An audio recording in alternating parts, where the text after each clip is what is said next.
In this video, I'll be showing you how to assemble the Gerda cylinder in the correct manner.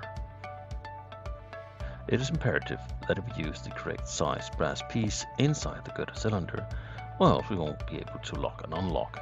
In this case here, it leaves a small gap and I cannot push the key all the way in or turn it.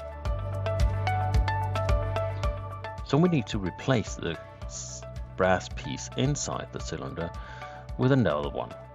In this case, it's the one a bit smaller than the one already inserted.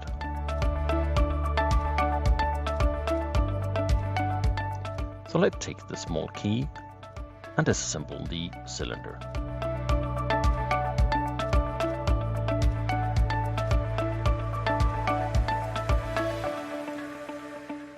You don't need to remove the small screws completely, and if they fall out, simply insert them again.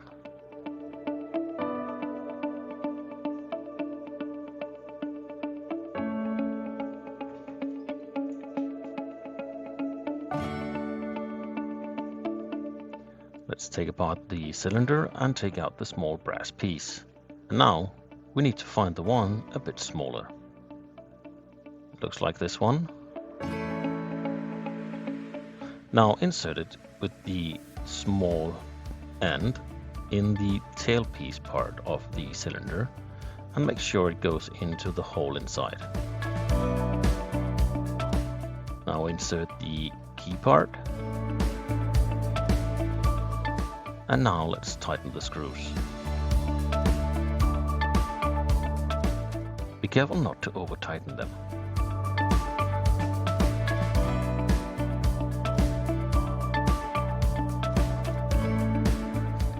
Now, when I insert the key, I can insert it all the way and I can turn it. And once I turn it, you will hear a small click.